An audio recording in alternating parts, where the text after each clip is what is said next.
What if DOC never got into that car accident? What if Ice Cube didn't leave NWA?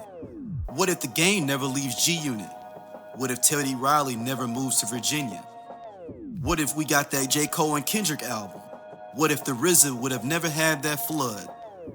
How would the hip-hop world sound today? Welcome to Hip Hop What Is, the podcast where we dive into the biggest what could have beens in hip-hop history. From iconic album delays to game-changing partnerships that never happened. We reimagine the culture we love and explore its alternative paths. And you are now at Hip Hop What Ifs. Actually, the story that they were talking about is called Soldier Story. And it wasn't about killing cops at all. That's just what the media took, because you know they're going to take what they want.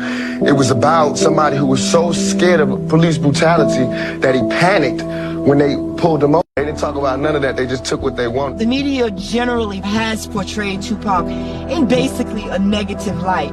Your song, I Don't Give an F. I start the song out sitting in a paddy wagon and the cops are bragging about beating up another brother. What that shows is what the media on any day is able to show you about anyone's life. And in reality, people live their life on a day-to-day basis. So I feel like my job is to tell a story, the whole story, and I can't censor it. Whatever you say, censor it or making it right, it's still censoring it. You know, we all got to have the knowledge of what's going on, and that's what I'm trying to do.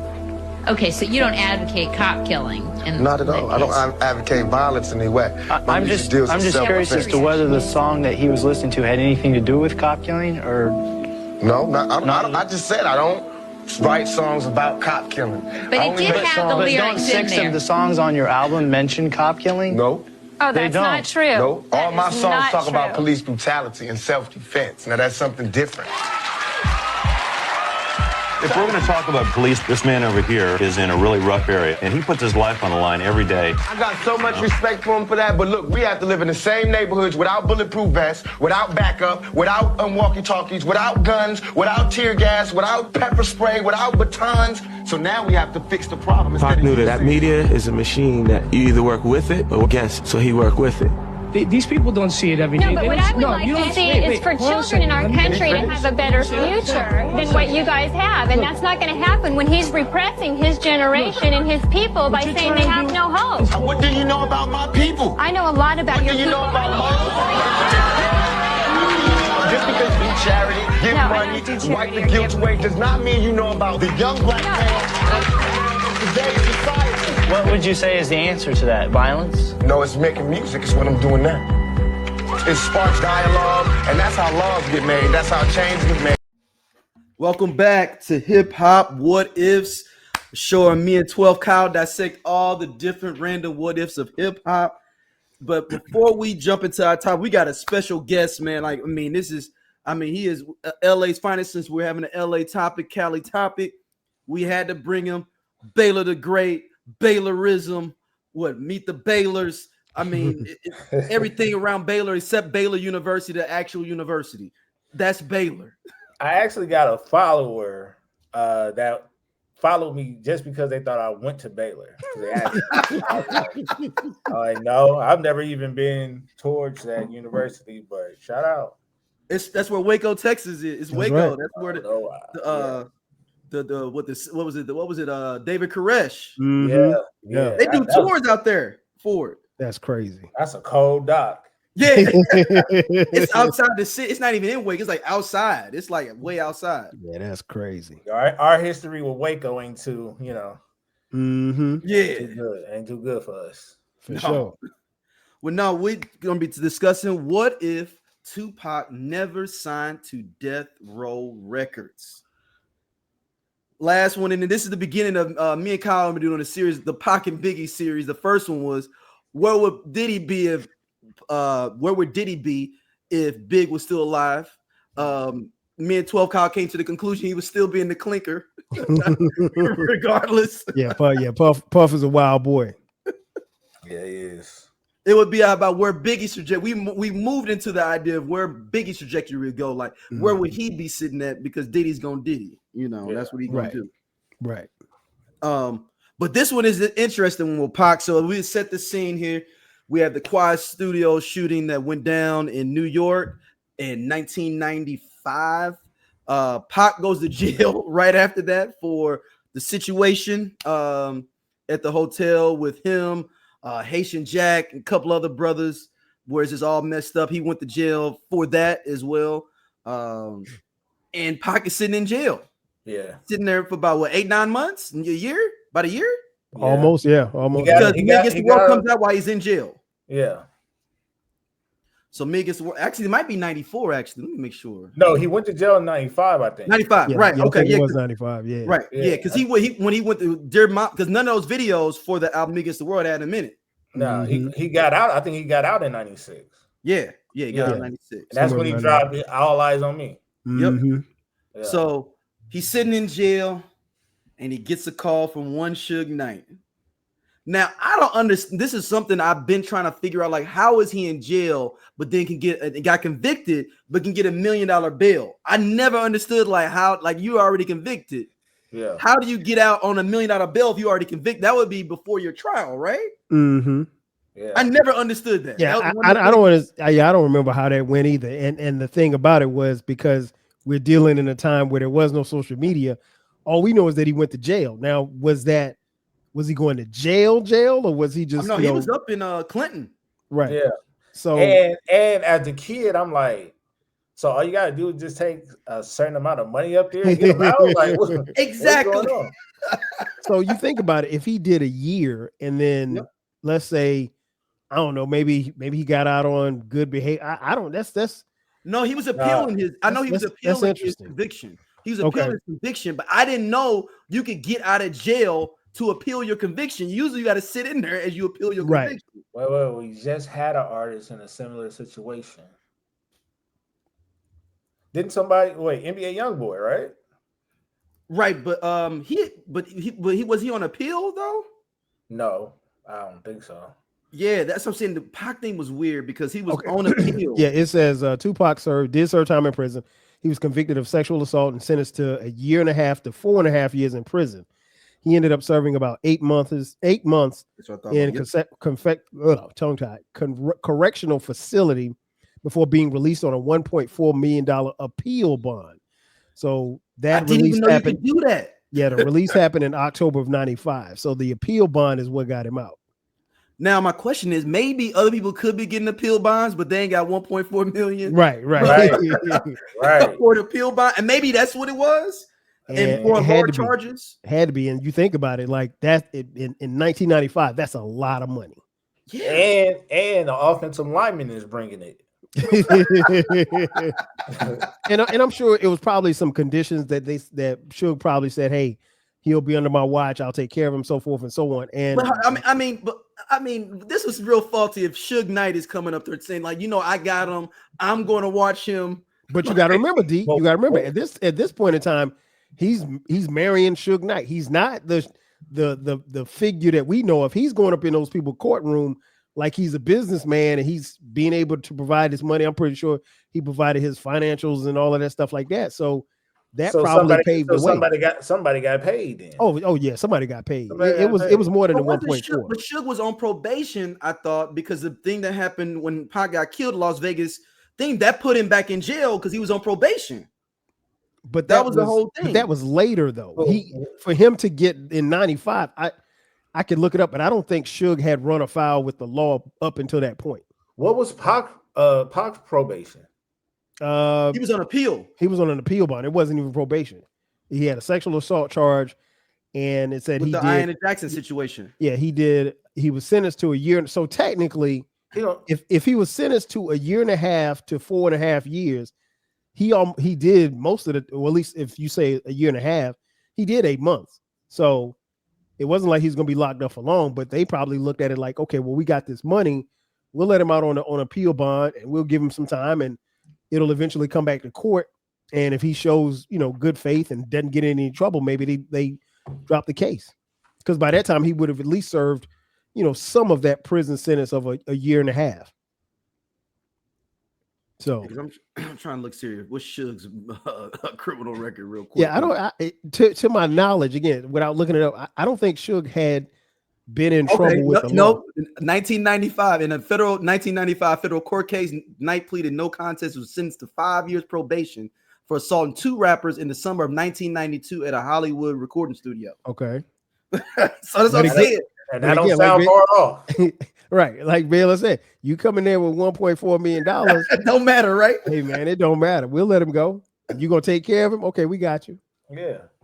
All right. So in this what if scenario, Baylor, you being a West Coast affiliate, when Pac got out, came LA, what was the feel of the energy of the city when him coming back? And even before All Eyes on Me dropped, like the feel of the city.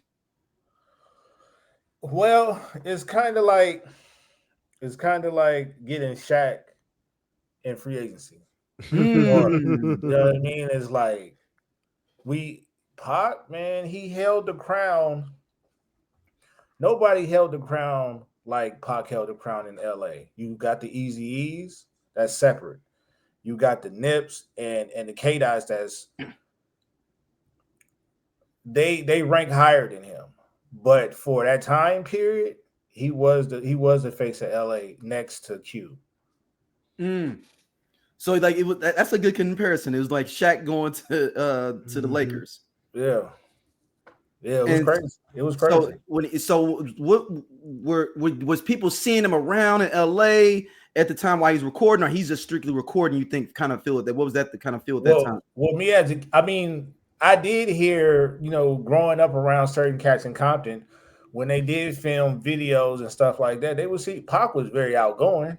I never got the chance to meet him or even be anywhere near him, but it seemed like everybody that I was either related to or I knew, they were always around Pac, either in the video or it was a pool party.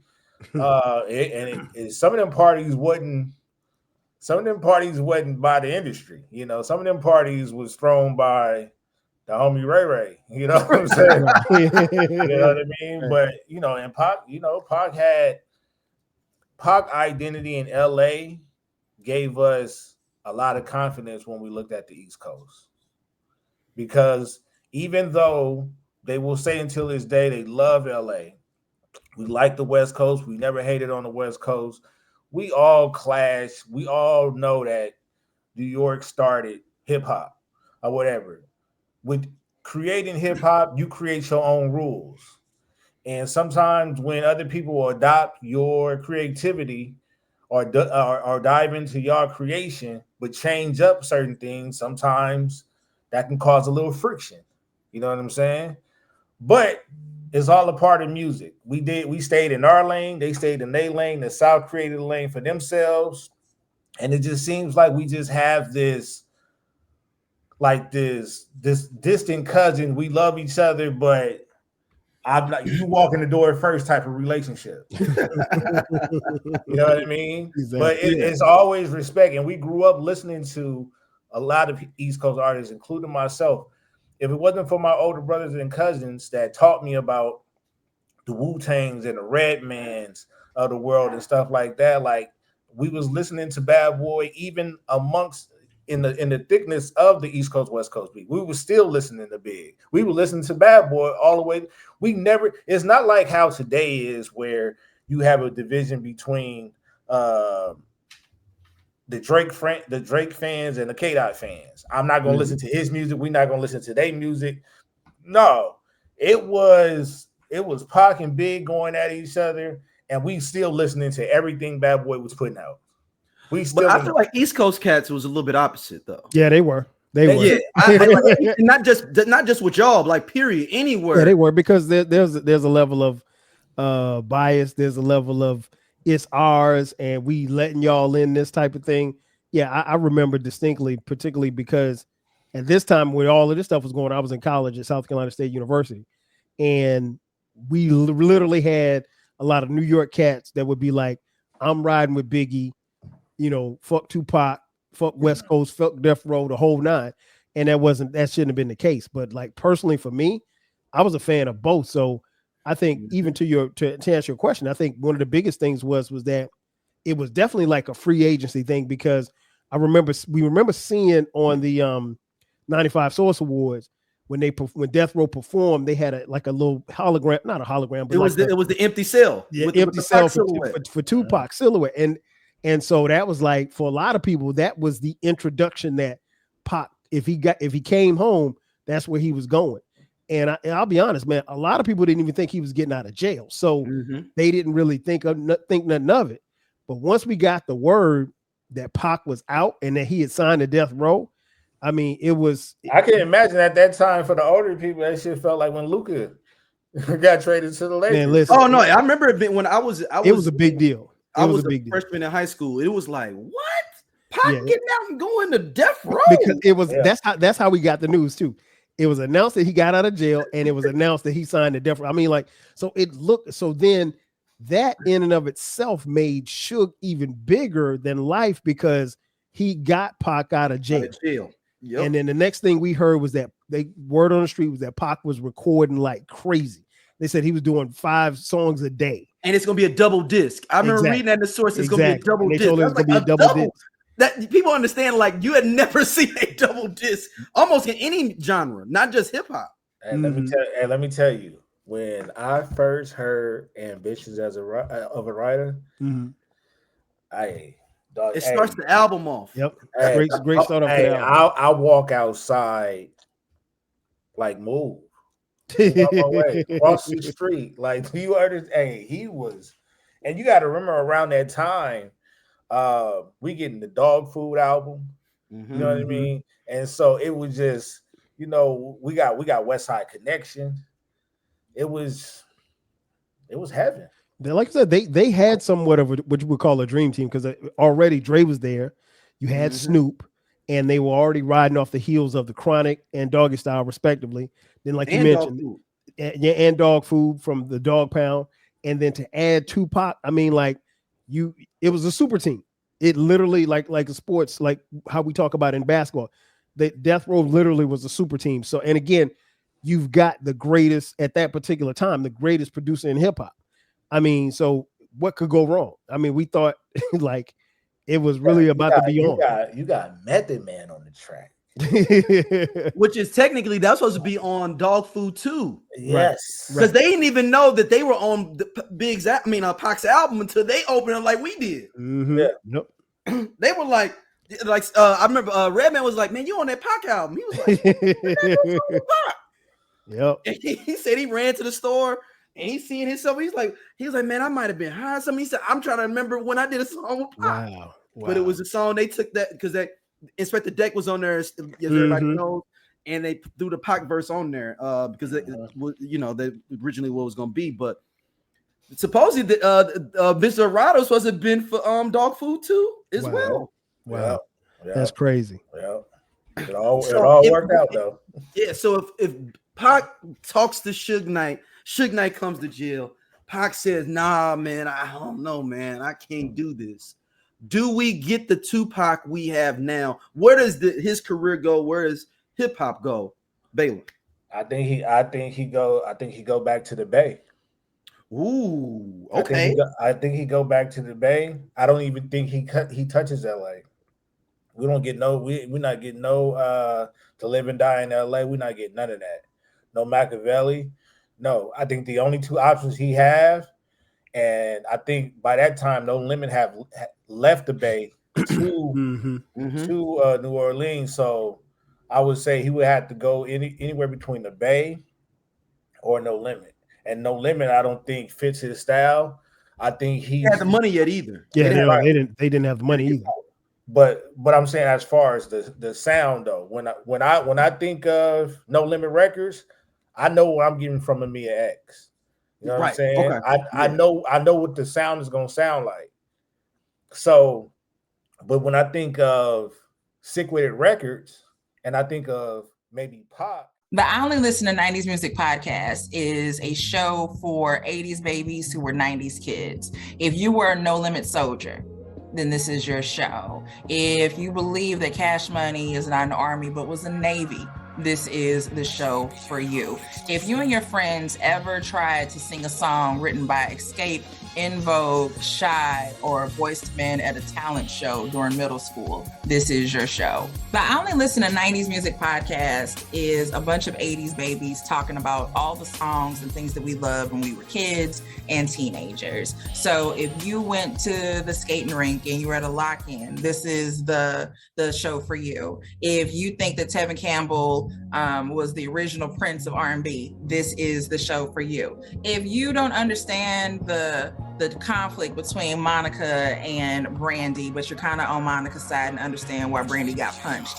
this is the show for you. Make sure that you tune in, subscribe, click the little subscribe link. We're here. We're going to talk about all things 90s music. This is the show for you. If Pac might have to sign with Sick With It Records. I got a sneaky one, Kyle, in this situation. What if he signed to LaFace? His family, his mom lived in Atlanta. He lived in Atlanta part-time down there. What if he signs to one of them Atlantic labels like LaFace? That, you know what? Now that would have been a different trajectory for him because of what LaFace was doing at the time. But he wasn't a Southern act. So no, at that particular time, it would have been interesting because Outkast was LaFace's cash cow at that particular time. Outkast, TLC, the whole nine. So it was really Atlanta focused. But I want to go back to something Baylor said, and I just thought about it as he was saying it. If Pac goes back to the Bay, I think you could see him go back to the Bay and work with Digital Underground again or whatever and get back on his feet. I think it all depends on a couple of things. One, how much time that he actually does. Because if Suge doesn't come in and bail him out, again, he's looking at 1.5 to 4.5 years. If he serves 4.5 years, I mean, he's getting out of jail like at 2000. So that leads for me to say is more of a reason why I picked the Bay Area than just the music. I think it's the movement, Black Panther. I think he goes back, and I think that revolutionary Pac that was starting to unfold that we were supposed to get once he left Death Row, I think that sped up. Yeah, I think he does enough time, but he goes back to the Bay Area and he soak up all them roots. I got something to counter that, and that's not a bad idea. What I will say to counter that is we can't forget what happened. He got shot, so he's got revenge coming to Haitian Jack, Biggie, Puff, whoever set him up that night in his mind. And to this day, we still don't know what he thought or who he thought really shot him, because there's been conspiracy theories and everything like that, but that's beside the point. But I think ultimately Pac still had to, in his mind, he had to get revenge. So even can I counter that though? Go ahead. Yeah, I let us counter. Hey, I'm gonna counter that when Pac went to jail. How old was he? 23. Okay. Wow. So by the time he gets out, how old is he? 24. I think that revenge is off his mind. I don't think so. He got, remember, just like what D said. I mean, he got shot against all odds. I think a lot of people. I think and look. 12 Cal. Look, I'm thinking if we, because we keeping the same. But no, Baylor. Baylor, you're saying in this situation, if I'm correct, you're saying if he does 3 or 4 years, he's got more time to sit there and think about it, not he getting right out immediately. I think they gonna come and get him. Who? Digital Underground? No, he said E40. He said E40 because Sick With It had some bread though. E40. Okay. Sick With It had some bread because they were out the trunk. I'm talking about Louis Farrakhan. Ooh, yeah. Now that would be something different. If Farrakhan comes and get him, the revenge out the door. The reason why I said that is because if we're saying Pac is going to continue to be who he is and who we thought he was going to be, I don't see Louis Farrakhan letting him stray away like that. If he's going to have the same attention that he's going to getting out of jail, and we know that, they're going to come and get him because that's a voice. Right. No, I would agree with that. I just think like if he, because it's like D said, when Pac got shot, he got shot right before he went to trial, and then he got out of the hospital and he left the hospital. He literally left the hospital and went to trial. He went to trial in a wheelchair. So it was like he went from being shot to getting out of the hospital, checked himself out of the hospital, to going to trial and then going to jail, and then now you got to sit for 8 months, and with this stewing every day. And keep in mind, the people that he thinks, or at least alleged, that shot him, they are running rap. Yep. And he's sitting and he's stuck in a cell. I don't think Tupac Amaru Shakur is coming out with any kind of peace whatsoever. I think he's coming out guns a-blazing, not figuratively, but literally, because he's upset. Yeah. And death row was at least in his mind, the perfect landing spot. And, it's been... He adopted too much stuff, though. It was I agree. Way too much on his plate. Yeah, but you know what? Pac saw it as, and we've heard this a lot too, and we even heard it back then, was like, because so much money was put up for him. I mean, if you go look at the contract that he signed with Death Row, it was a shady contract, but he was, and people was on a napkin. It was on a napkin. So, like, people wonder how or why he had so much music. It was because he was working off of debt. Like, he literally was in the studio making all these songs because once he pumped out All Eyes on Me, once he pumped out the Machiavelli, the Don Columinati 7 Day Theory album, if I'm not mistaken, he was supposed to be a free agent after that, or at least get his own imprint. Yeah, because remember at first he was going to do Death Row East. That's what, and then he was going to do the album with Smith and Wesson, Nice and Smooth, Buckshot, and Black Moon. It was going to be a collection of art and the brothers from Outlaws as well. It's going to be like, and there's some songs that have leaked out from that, over the years from that project. Then he had Euthanasia. He's going to drop the album Euthanasia, right? As well. Pac was going to drop the album Euthanasia. They had the track list out there where he was trying to come up with the idea for the track list. He wrote it down on like a napkin, and somebody like got it and got like 50 grand for it. Yeah, I remember that. It's his verses and big verses is like, that's like a bar of gold. Mm-hmm. You know what I'm saying? Especially, when Kiss said it best, I did real songs with Big, no made up shit. Mm-hmm. And that means something. Oh, no question. You know what I'm saying? So if you can get an unreleased verse from Pac, that's one thing. But if you was there with Pac, that's a whole totally different. That's different. Right. Look, this is the track listed for Tupac's album that was supposed to come out. So he got Rise on Him featuring the Outlaws, When I Get Free. So some of these songs have come out. Mm-hmm. Life Goes On, Secrets of War featuring Dr. Khalid Muhammad, Wonder Why They Call You, Scandalous, Only God Can Judge Me. So this is originally supposed to be before, I guess, All Eyes on Me. Actually. All Eyes on Me, yeah, because some of the stuff ended up on All Eyes on Me. Yeah, The Struggling Continues. Scandalous is supposed to be featuring Jodeci originally. Okay. Which is that's the Scandalous it was on All Eyes on Me, right? Yeah, but it wasn't. Jodeci's not on there though. No. So that's interesting. He got that. How Do You Want It? The Struggle Continues. I can read what he had on that one. Till I See You, featuring Corrupt. The Hearts of Men, featuring Raekwon and Kool G Rap. Wow. Damn. Listen. That would have been cold. Hey, so I'm thinking the Hearts of Man beat the one that Quick did, but think about it, Raekwon and Kool G Rap on it. Man, listen. Yeah, that's crazy. Right that would have been that's hidden treasure right there. And I mean, all of this in the midst of the East Coast West Coast beef. He would have still had them dudes on his tracks. Wow, man. Because Pac he didn't hate everybody from New York. He didn't hate everybody. He just didn't like them cats. Yeah, he really didn't like them. And anyone that jumped in like to try to put both, cut them any bait. Mm-hmm. And no lie, I think it wouldn't. I don't even think it had anything to do with Big. I think that was just Puff. Yeah, I mean, well, that's the rumor that we always heard. That the rumor was, that he had paid for protection, basically, and it was protection wasn't paid for after Pac left. And that's when you have the Big. And that's what happened when Big got killed. Man. But that's street shit. I don't talk about street shit. Exactly. I ain't no street dude.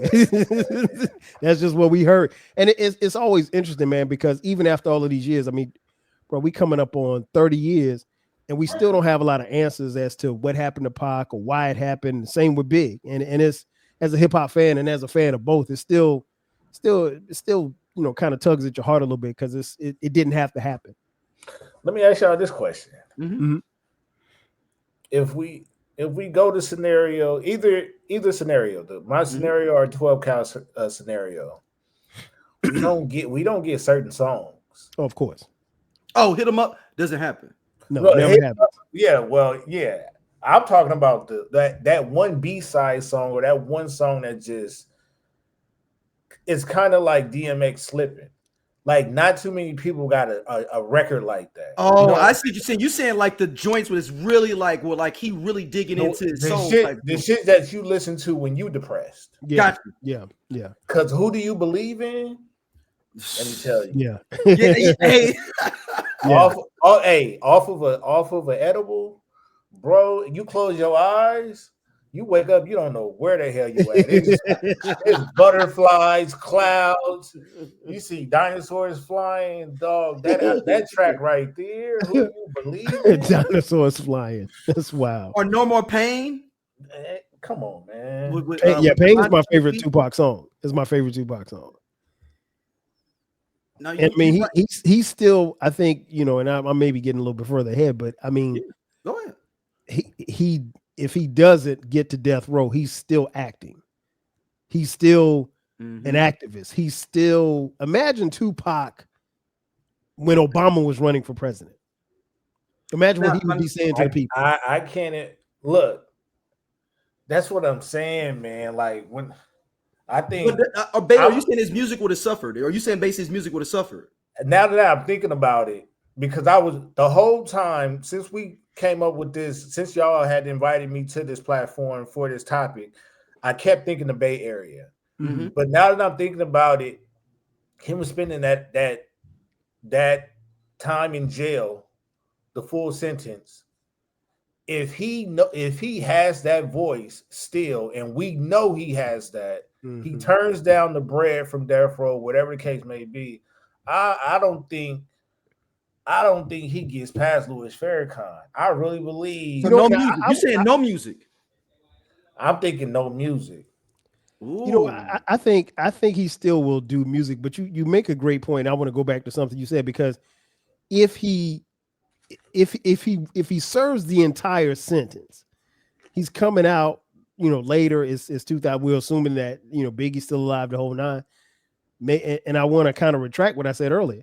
If he serves the whole sentence, he's probably not mad no more. And not to say he wouldn't want to punch Biggie or Puff when he see him, but he's not, you know, full of piss and vinegar, ready to, you know, kill everything in sight.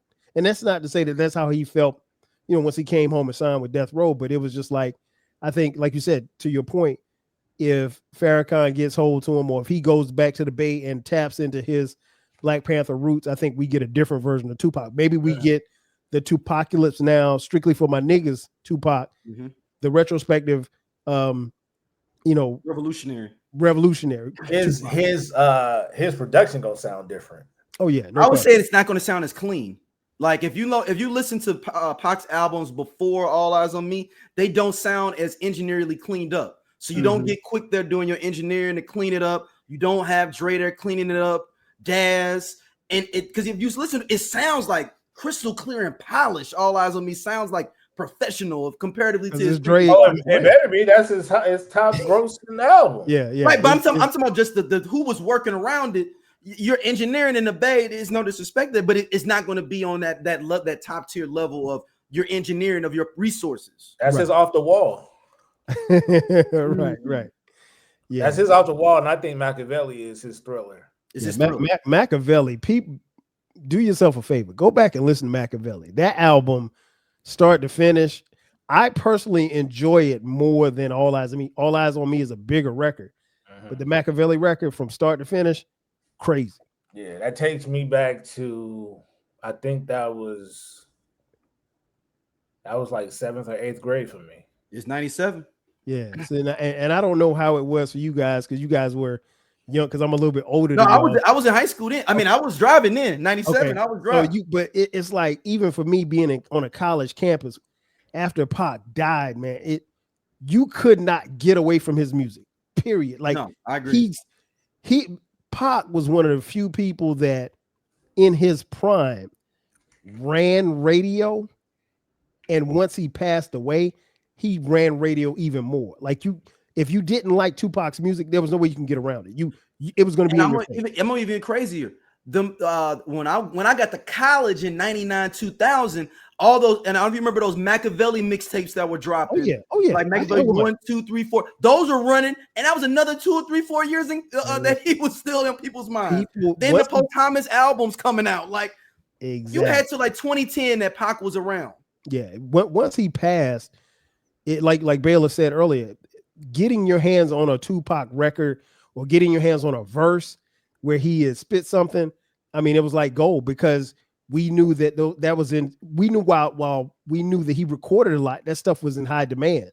And I remember seeing Pac on like Clue tapes, Ron G tapes, and you would always check and listen to the verse to see if it was an authentic verse or something he had spit before. And anytime you got something new, man, it was like Christmas all over again, especially for Pac fans, because they held on to every word that he said. Yeah.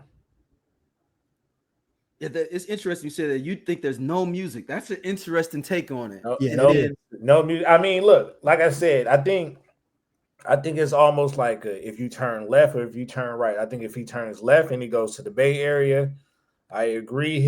I think his music is still going towards the revolutionary side, but he signed to a Bay Area label. But if he walks right, I think he gonna fall under the guidance of Louis Farrakhan. Wow. So film wise, do you think we're sitting here looking at him having an Oscar nomination at some point, being here? Do we see him totally going revolutionary in music, or does he act and doing revolutionary stuff? He did have, I mean, we can't forget that he does have that background. You know what I mean? So I would say, well, it definitely helped that he was signed to Death Row. Mm-hmm. But at the same time, he already had the background. He got the accolades. They know he could, go in there and perform. So I think he might get that chance. I don't think we get no Gridlock. Gridlock is a good movie, though. Yeah. Listen, that dude, man, and he was so talented. Pac really could have done just about any role that you wanted. I mean, like, he was just that good. I love seeing, and it comes on every now and then, that episode where he was on A Different World. And that never aired. No, it aired. No, that episode never aired. We've seen it now, but I'm talking about in the original format of the show. I saw it when it came out. They always said that it's never. Trust me. I saw it when I saw it live, because he was really tight with Jada, and it's funny now knowing what we know about Jada and her feelings for Pac. But it was but that's a great episode. I mean, he had range, man. He could do just about anything. Yeah.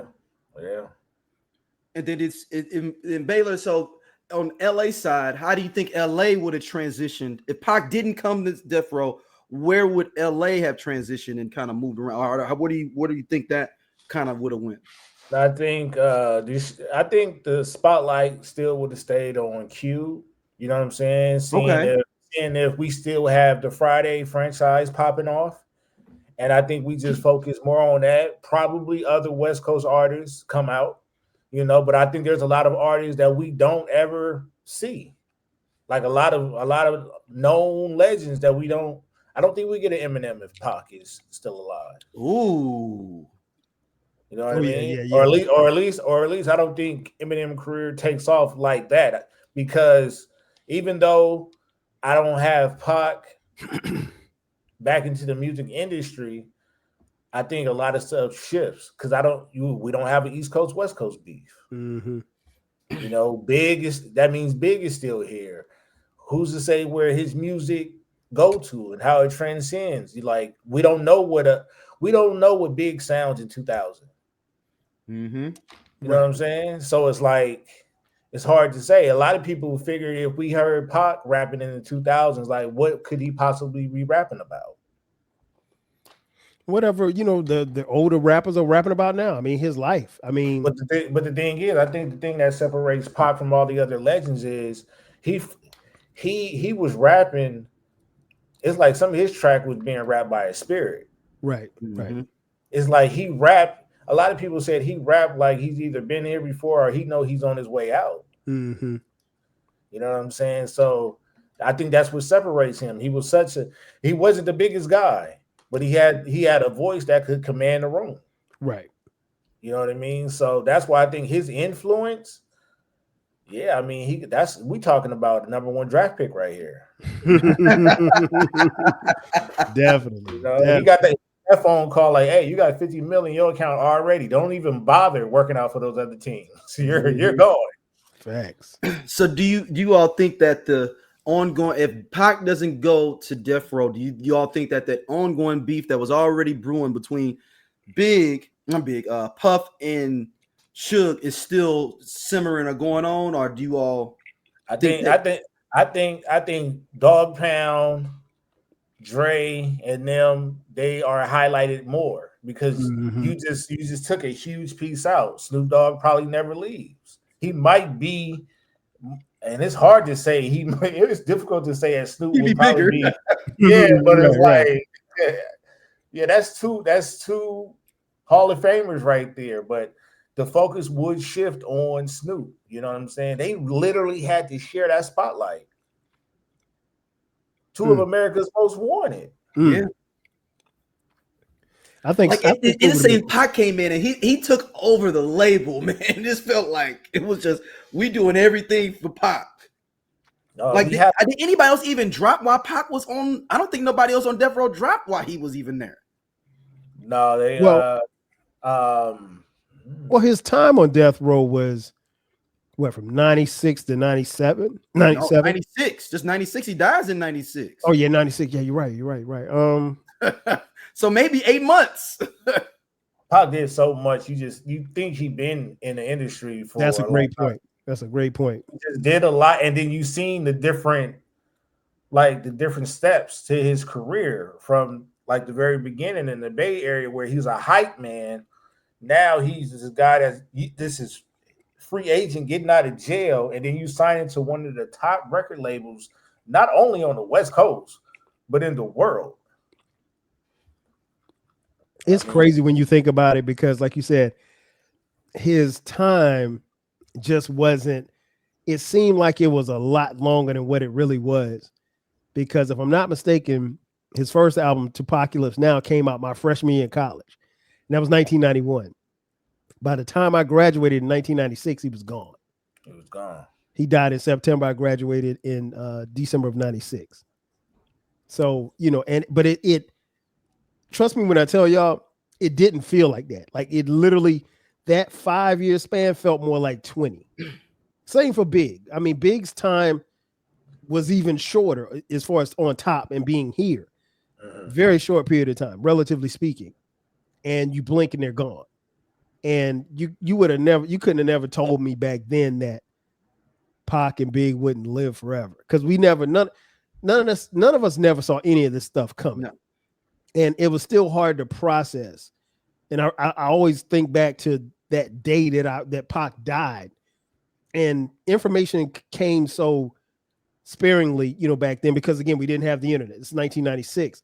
Now I remember I was working at this video store and we'd heard that Pac got shot, but we heard that he got shot 6 times or 7 times, but that the last report we got was that he was getting better. And if sometimes when people are, incapacitated, they tend to show signs or trends that they're moving upward, like they're getting better. And then the health takes a turn for the worse. And that's what happened with him. At least that's the word that we got. Mm-hmm. Yeah. So when we get the word, I didn't even hear that he had passed. I just remember I was at work and I turned the radio on and they played I think they played Dear Mama. And then after that, they played like I Get Around. And I was like, well, that's kind of strange. Why would they play two Tupac songs back to back? And then they played a third song. And I was like, why are they playing? Like, it wasn't like this was like at 7:00. So it wasn't like the late night mix or something. A midnight mix or something. And then the DJ came on after the third song. And he was like, if you hadn't heard, Tupac Shakur passed away. And I was like, you got to be kidding. Like it didn't fit, because at that point in hip hop, we had lost people. I mean, we lost Easy. And when we lost Easy, Scott LaRock. But I mean, like, there was no reporting of that. Like Easy was tough. That was a tough pill to swallow, because like we heard that Easy had AIDS. And then like this was like the beginning of March, and by the end of March he was gone. Like it wasn't a lot of time for him. So he's like, Well, damn, how sick was he? Like, we didn't know. And then we got the waterfalls video, scared the shit out of it. We thought, hey, that's when that HIV back then was crazy, boy. Magic. Oh man, it was crazy. So as far as Pac was, man, it hit us, and it hit me real hard, like just really different. Because again, when we heard he got shot, I don't know if we knew the severity of it, but we just assumed because he had been shot before, he was gonna make it. I did it too as a kid. I assumed that he would. I'm Doja.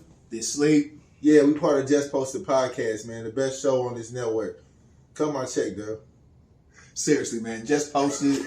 It's just me and Doja sitting back talking about what the fuck going on in the world and the streets. We said labor of love.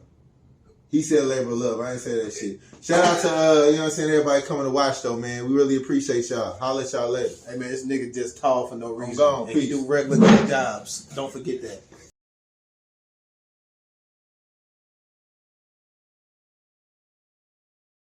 We'll pull through.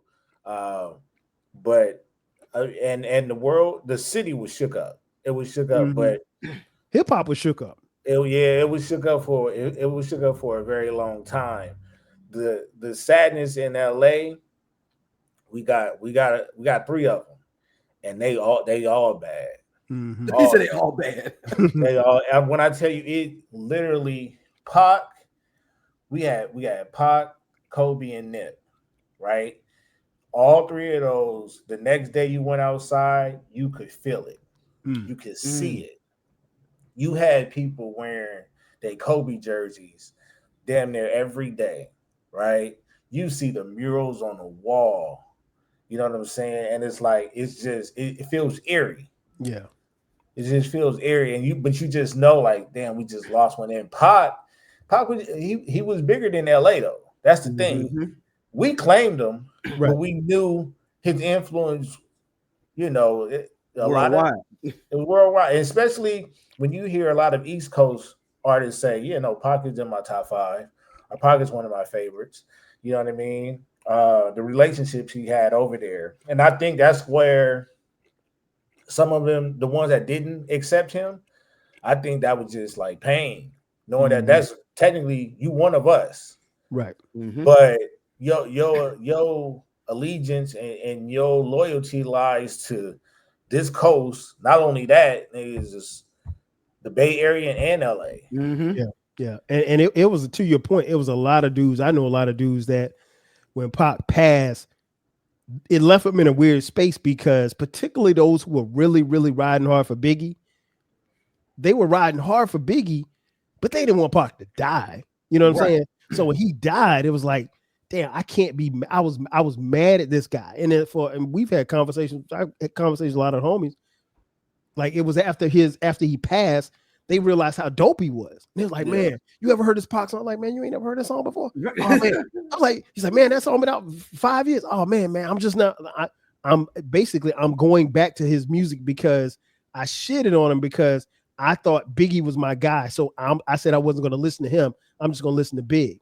And, you know, that caught a lot of people by surprise. And so his death, you know, I don't want to say haunted, but his death weighed on a lot of people who really wasn't rocking with him.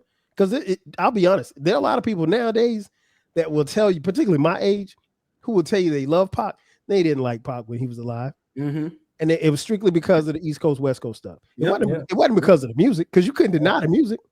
And all this world needed was a Pac and a Nas track that'd change everything. Listen. That track right there.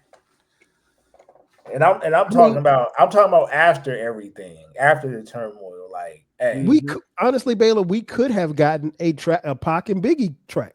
We could have, but that would have changed the whole landscape. It was way too much ego, and then way too much ego. But at the same time, I don't want to go down that route. But those two voices.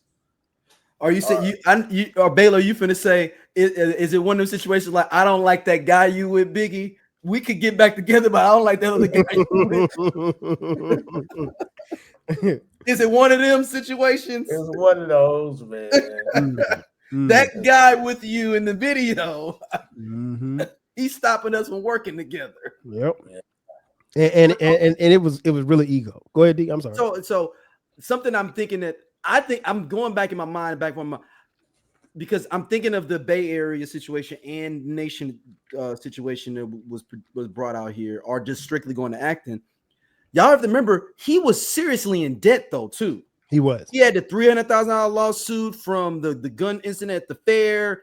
He, all the legal fees. He had all these different random lawsuits. You got to remember him getting shot at the Quad Studios. He was going to do like a $5,000 verse for, what was it, Little Sean?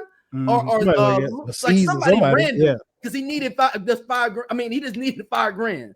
So we have to keep that in mind as well with these scenarios that he was broke. Hey, Pac was gonna go right to work. Farrakhan was gonna have him talking at every convention you could think of. And then look, let's get past the MySpace era and stuff like that. Oh, YouTube? Oh, man. Hey, yo, Pac on Twitter. I just know right now, Pac on Twitter, all caps, cap letters, everything. And it's not, and it's strictly telling you, yo, we as the people got to rise up. That's all his messages is about. And he probably, you know what? He could go to the Andre 3000 route and just drop verses here and there. Yeah, he could. He definitely could. I mean, like, his level of popularity was at an all-time high. Yeah. So even when, I mean, like, he was one of the few people that when he passed, you weren't going to forget about him because he's always on people's minds. Even you can talk about any of these lists that we see come out on these BS websites and stuff like that. Tupac's name will always, you can say, give me your top 20 from Miami, and Pac would be on the list. I feel like Tupac's from Miami. I feel like Tupac's getting more shitted on as we get older, because people the rhyme cadence isn't as is high level as some other artists. I think Biggie gets more love as time goes on because his level of rapping is almost to the same level or par was now. Pac had a little bit of your Chuck D style, with that, which is people don't respect that as well. But he was impactful. That's the thing that they don't get, is what I'm saying. It's the message, though. Like, at this point, if you put Pac verses inside of a book, then nobody's complaining. Right. Nobody's it's the way he flowed, though. I think that people, but they got it. That's and maybe I'm just different, but I accept everybody's style of rap. Right, I agree. If I'm listening to Jeezy, I expect those ad libs to be there. I don't expect that out of a Pac. I don't expect that out of a Jay-Z. I know what I'm getting from these artists. I know what mood I'm in. I'm telling you right now, when I'm in my feelings, we get there. Dog, I go straight to who do you believe in? You know what I'm saying? That or So Many Tears. I was gonna say optimistic. Oh, like Thousand Blackness. Listen, I'm like this.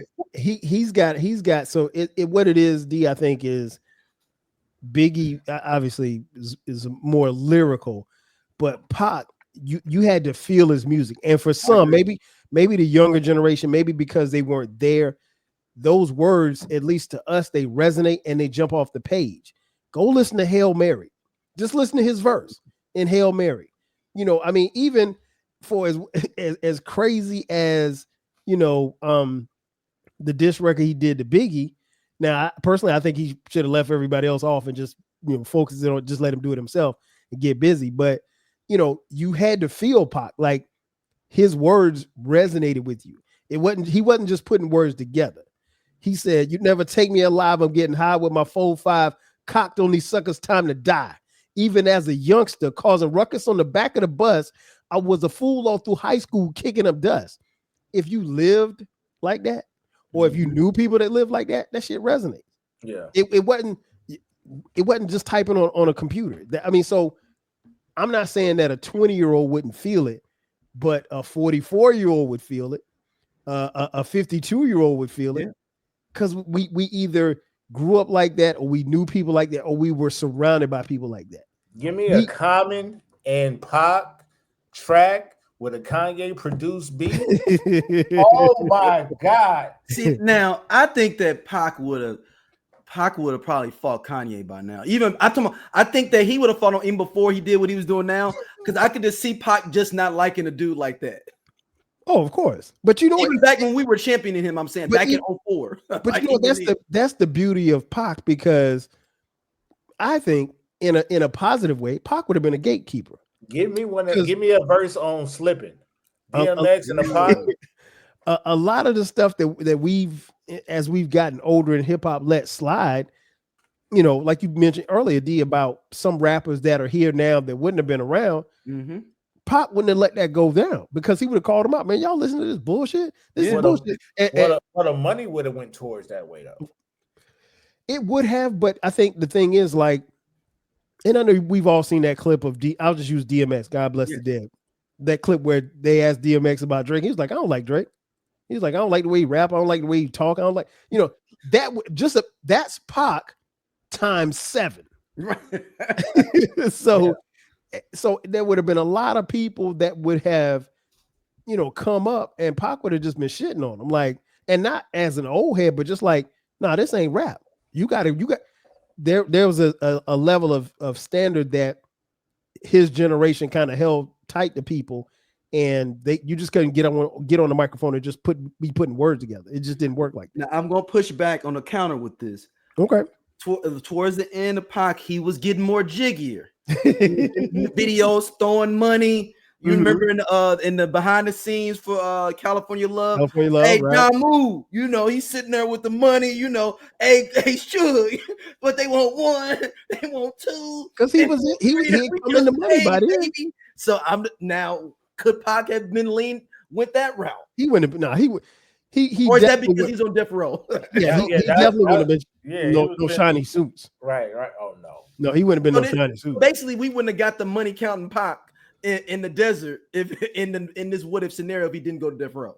No. And you got to remember too, like at that particular time, I mean, rap really, there was an in 96, 97, 98, 99. There was more money going into hip hop than it had ever been before. Mm-hmm. And we were starting to see, you know, people getting record labels, and they're doing these big budget videos and stuff like that. So showing what you had was just a part of the process. Yeah, so man, I was like, man, what Pac would have been? Would he put on a shiny suit? 98? Nah. It's me, Machiavelli. I wish we would have gotten a chance to see the older version. Like I said, Pac would have been. He's so political. Like I could have seen him calling out Trump, calling him an asshole, calling out, you know, and just in still this scenario, I don't even think Trump even happens. This is this is deviating so far away off the scale. Let's just say that it does. I mean, like Pac he was just different, man. He was just different. He was truly one of one, for real. Yeah. Man, Baylor, where can people check you out? Check all your stuff out in the podcast, man. You got to go listen to Brittany. Actually, that's what. Britt. I can talk about this all day podcast, but I'm through her RSS feed. So BTG for President, Open Run with BTG. We still outside. I just dropped Open Run. Britt technically is supposed to drop my show today. So what's the RSS feed that people need to go to for their people? Brittany, what is it? It'll be under. I can talk about this all day. Yeah. It'll be under that. So if you follow her, you'll still get my podcast episodes. Like I said, I dropped Open Run yesterday, and then I'm about to hit Britt up right now and drop the latest BTG for President show. I pick Stan Lee's pallbearers for this episode. Stan Lee. Oh, Stan Lee. Oh, Stan Lee. Okay. I'm like, am I supposed to know who Stan Lee is? Like, no. So I pick his pallbearers and a couple of other people to attend his funeral. So yeah, y'all check that out. And that's it. At Baylorism on TikTok, at Baylorism on what? Twitter, I think at Baylorism on Twitter, at Baylor the Great on IG. Yeah. All right. Kyle, where can they check you out at, man? The 12 Kyle podcast every Thursday and every Sunday at midnight. The Rap Soul podcast every Monday and every Friday at midnight. So you get 4 episodes, 12 Kyle, all across the board on socials and YouTube as well. So check me out. All right, man. Thank y'all, man. Baylor, thank you for doing this with us, man. You're going to have to come back for some more West Coast discussion, man. Oh, yeah, brother. It's a lot more artists out there. Yeah, I know. Hey, and I promise, all of them not going to get picked up by Louis Farrakhan. I'm telling you. Oh, you say Pac is the only one that get picked up by Louis. Yeah, Pac the only one. He the only one. Maybe Cube, but Cube got in trouble too. Maybe him and maybe C Murder. Wow. Murder. Wow. You think C Murder gets picked up by Louis Farrakhan? Yeah, I don't think it's no helping C Murder.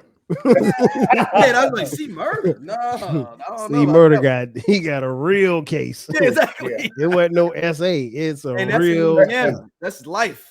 Yeah. Off the bat. Yeah, his brother got money. He couldn't get him out. Right. Yeah, that's true. But maybe we gotta send Suge over there. Damn. I mean, Suge got his problems right now. He got to get out first. Suge gonna stay in jail. Suge gonna stay in jail. Don't worry, Puff on his way too. I mean, we'll see. I already got the idea though, Baylor. I'm thinking about. I want them, R. Kelly and Diddy to do an album called "Phone to Phone." Whoa! Where, like, they do a full album on the phone through jails. Yeah. Yeah, only you would come up with something like that. And I'm A&R. I want an A&R. Like, make sure y'all wipe down those phones.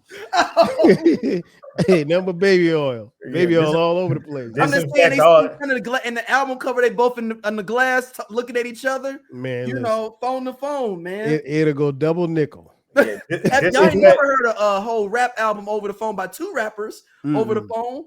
A whole album, both people. That on the is phone. a pass for me. Mac Dre do it. Yeah, you go ahead and just disinfect that whole distribution. Thank y'all for checking out Hip Hop. For sure. Back school, peace. 5Gs. What if DOC never got into that car accident? What if Ice Cube didn't leave NWA? What if the game never leaves G Unit? What if Teddy Riley never moves to Virginia? What if we got that J. Cole and Kendrick album? What if the RZA would have never had that flood? How would the hip-hop world sound today? Welcome to Hip Hop What Is, the podcast where we dive into the biggest what could have beens in hip-hop history.